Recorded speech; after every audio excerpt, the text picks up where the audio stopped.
Hello students, welcome to my YouTube channel. Our today's topic is financial statement class plus 1, chapter number 16, question number 15. And the question is, from the following balances of Sunil prepare final account as on 31st March 2010. Capital आपके पास दिया है, capital liability side, capital में से drawing less करेंगे, opening stock trading के debit में, sundry creditors liability side, bills payable liability side, purchase trading के डेबिट में, मैन्युफैक्चरिंग एक्सपेंसेस ट्रेडिंग के डेबिट में, सेल ट्रेडिंग के क्रेडिट में, carriage outward profit loss account के डेबिट में, कैरिज इनवर्ड ट्रेडिंग के डेबिट में, फ्रेट ट्रेडिंग के डेबिट में, लीज होल्ड प्रॉपर्टी बिजनेस का asset, free hold premises business का asset, rent rate and rate tax and insurance profit loss account के debit में, interest receive on investment income profit loss account के credit में, investment asset side, discount receive income, bank overdraft liability, horse and cards fixed asset, loan from bank liability, donation donation जो आपको पता होना चाहिए, अगर आपके पास सिंपल डोनेशन दिया है तो डोनेशन जो है जनरली डोनेशन को हम जो है कंसीडर करते हैं क्योंकि डोनेशन यदि तो आपका क्रेडिट साइड दिया है तो आपका इनकम है, परंतु यदि डोनेशन के बारे में कोई इन्फॉर्मेशन नहीं दी गई है, it is very much clear when donation के बारे में कोई इनकम नहीं दी गई है तो इसका मतलब है ये डोनेशन जो है बिजनेस का खर्चा है। लाइव स्टॉक बिजनेस का असेट, फिक्चर बिजनेस का असेट, सन्डी डेटर बिजनेस का करंट असेट, ट्रेडमार्क्स बिजनेस का intangible asset, salary profit loss account के डेबिट में। तो और क्लोजिंग स्टॉक दिया आपके पास 4000 जो एडिशनल इन्फॉर्मेशन में दिया है, जिसकी डबल एंट्री की जाएगी। जो एंट्री ट्रायल बैलेंस के बाहर दी होती है उसकी ईच एंड एवरी एंट्री की डबल एंट्री होगी, तो किस प्रकार से इसकी डबल एंट्री की जाएगी वो भी आप देखेंगे।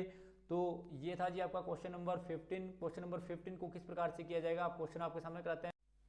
क्वेश्चन नंबर 15 जब आप बनाएंगे तो सबसे पहले आप ऊपर लिखेंगे trading and profit loss account of master Sunil for the year ended 31st March 2010। Left hand side is called debit side and right hand side is called credit side. पहला कॉलम पर्टिकुलर्स का, first column is particulars, second column amount in rupees, particulars amount in rupees. और balance sheet में भी इसी प्रकार से balance sheet of master Sunil as on 31st March 2010। Liability side, left hand side is liability side, amount in rupees, asset amount in rupees. तो किस प्रकार से क्वेश्चन को किया जाएगा, तो सबसे पहले आपके पास कैपिटल दी है, कैपिटल आप सभी जानते हैं बैलेंस शीट में लाइबिलिटी साइड, तो कैपिटल आपके पास दिया है 30,000। तो सबसे पहले आप कैपिटल लिखेंगे इनर कॉलम में, क्योंकि कैपिटल के साथ काफ़ी सारी एडजस्टमेंट करते हैं आप। तो कैपिटल जो है आपके पास 30,000 है, उसमें से लेस करेंगे ड्राइंग, ड्राइंग आपके पास दी है 2000, तो लेस करेंगे 2000 ड्राइंग। तो 2000 घटाने के बाद आपके पास कैपिटल का जो बैलेंसिंग फिगर आया वो आया जी 28,000। तो कैपिटल का जो आपने बैलेंस आया वो आपने आया 28,000, और 28,000 के बाद आप सभी जानते हैं कि कैपिटल का जो बैलेंसिंग फिगर है वो 28,000 आया, और 28,000 के बाद आपके पास ओपनिंग स्टॉक दिया, तो ओपनिंग स्टॉक ट्रेडिंग के डेबिट में, तो ओपनिंग स्टॉक आपके पास दिया 3000, तो ओपनिंग स्टॉक लिखेंगे आप 3000। और ओपनिंग स्टॉक के बाद आपके पास दिया है सन्ड्री क्रेडिटर्स, सन्ड्री क्रेडिटर्स जो है आपके पास दिए हैं सन्ड्री क्रेडिटर्स 2000, तो सन्ड्री क्रेडिटर्स आप लिख देंगे 2000। सन्ड्री क्रेडिटर्स के बाद आपके पास दिए हैं bills payable, bills payable is also shown the liability side and bills payable is 1000 is given, तो बिल्स पेबल लाइबिलिटी साइड। इसी प्रकार से बिल्स पेबल के बाद आपके पास दिया परचेज ट्रेडिंग के डेबिट में, क्योंकि इसके साथ कोई रिटर्न नहीं दिया इसलिए परचेज को जो है वो आउटर कॉलम में लिखेंगे 10,000, यदि रिटर्न दिया होता तो हम इनर कॉलम में लिखते हैं 10,000। परचेज के बाद मैन्युफैक्चरिंग वेजेस भी जो है वो ट्रेडिंग के डेबिट में, दैट इज 5,000। मैन्युफैक्चरिंग की बेसिक के बाद दिया आपके पास सेल, बाय सेल आप सभी जानते हैं ट्रेडिंग के क्रेडिट में, तो बाय सेल आपके पास दिए 60,000, इसके साथ भी रिटर्न नहीं दिया इसलिए सीधा ही इसको आउटर कॉलम में लिखेंगे। सेल के बाद आपके पास दिया carriage outward is a part and parcel of profit and loss account, that is 500।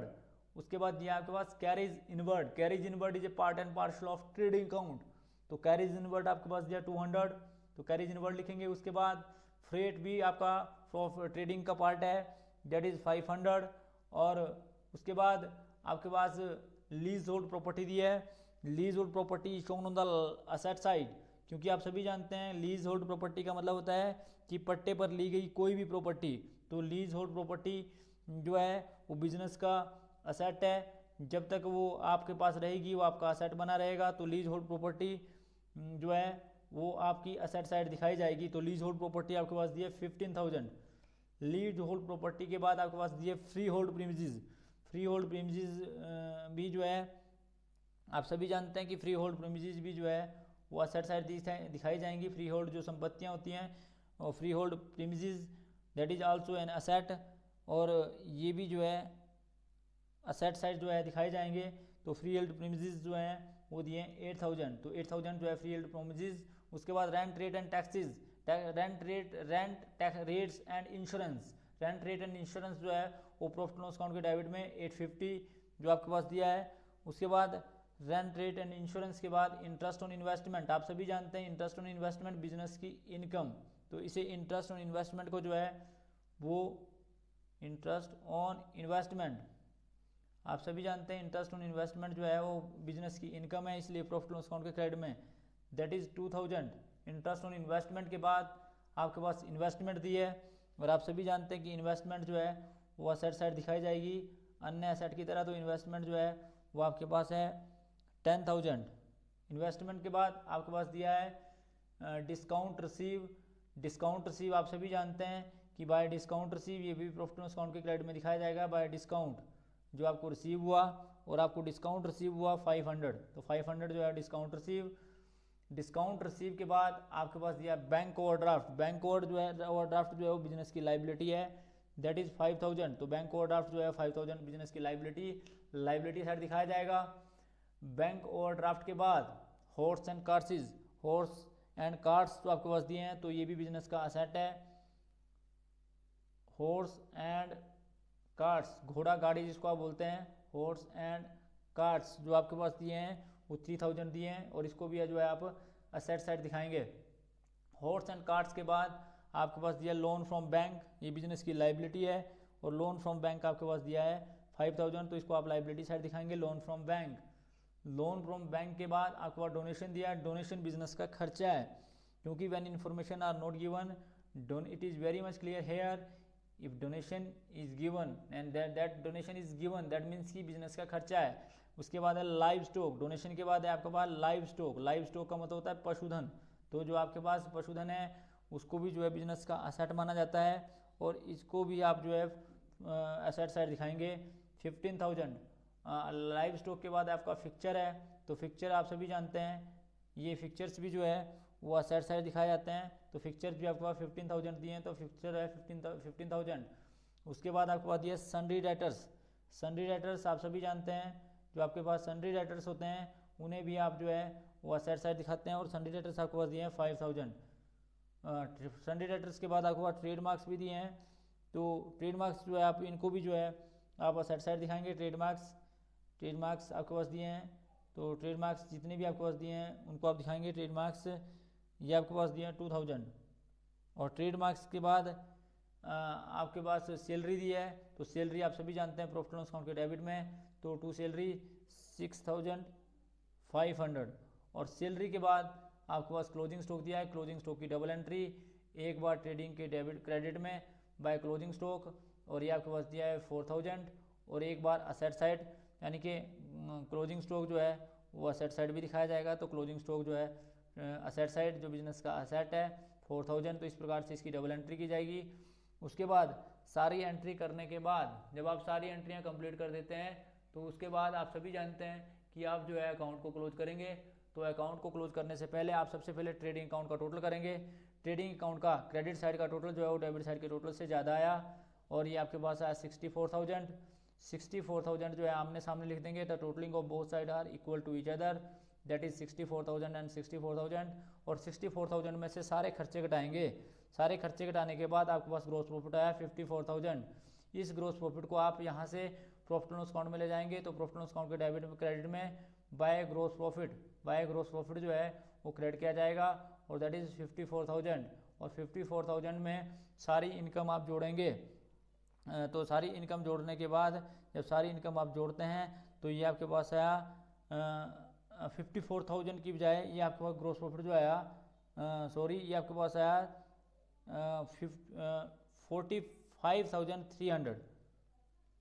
By mistake जो है थोड़ा टोटलिंग में गलती होगी, 45,300 ये आपके पास आया। तो 45,300 को आप जो है बैलेंस शीट में ले जाएंगे, तो ये आपके पास प्रॉफिट एंड लॉस अकाउंट के क्रेडिट में ले जाएंगे 45,300, और 45,300 में आप सारी आइटमें जोड़ेंगे तो इसका टोटल आपके पास आया 47,800। 47,800 आमने सामने करेंगे 47,800, तो ये आपका 47,800। 47,800 में से ये सारे खर्चे घटाएंगे तो आपके पास नेट प्रॉफिट आया, और नेट प्रॉफिट जो आपके पास आया वो आया जी 36,000। इस 36,000 के प्रॉफिट को आप कैपिटल में ऐड करेंगे। 36,000 आप इसमें ऐड करेंगे, क्योंकि कैपिटल में से आप ड्राइंग घटाएंगे, ड्राइंग को घटाने के बाद आप इसमें नेट प्रॉफिट जोड़ेंगे, और ये आपके पास आया 64,000। तो 64,000 में आप सारी इनकम जोड़ेंगे, सारे लाइबिलिटी को जोड़ेंगे, तो लाइबिलिटी को जोड़ने के बाद आपकी बैलेंस शीट का टोटल जो आया वो आया 77,000। और इसी प्रकार से आपका असेट साइड का टोटल भी जो है वो 77,000 आएगा। यदि आपस में बराबर आता है इसका मतलब है कि क्वेश्चन आपका सही है। तो 77,000 एंड 77,000। तो आज हमारा चैप्टर नंबर 16 जो है वो समाप्त होता है। सभी +1 के विद्यार्थियों से आग्रह रहेगा कि जैसे ही आपके स्कूल लगेंगे, क्योंकि ड्यू टू कोविड आपके स्कूल नहीं लग रहे हैं, जैसे ही आपके स्कूल लगेंगे तो ये 15 क्वेश्चन जो है चैप्टर नंबर 16 के आपके नोट आपकी कॉपी में नोट होने चाहिए, और आप सभी बच्चे जो है इसको ध्यान से करें, ध्यान से समझें। यदि किसी प्रकार की क्यूरीज या किसी को कोई समझ नहीं आता है तो वो फ़ोन कॉल कर सकता है और इसकी क्यूरीज को अपनी जो भी समस्या है उसका समाधान कर सकता है। क्योंकि किसी भी बच्चे को कोई ऐसा नहीं है, जो भी मेरा चाहने वाला कोई भी स्टूडेंट्स है एनीवेयर कहीं भी हो, ऑल ओवर इंडिया या कहीं भी वर्ल्ड के किसी भी कोने में हो, यदि उसको कोई समस्या हो तो वह फ़ोन कॉल करके अपनी क्यूरीज को दूर कर सकता है और उसकी क्यूरीज को जो है वो दूर किया जाएगा। तो thanks for watching the video. Please like, comment and subscribe my channel and press bell icon for next notification. Thank you.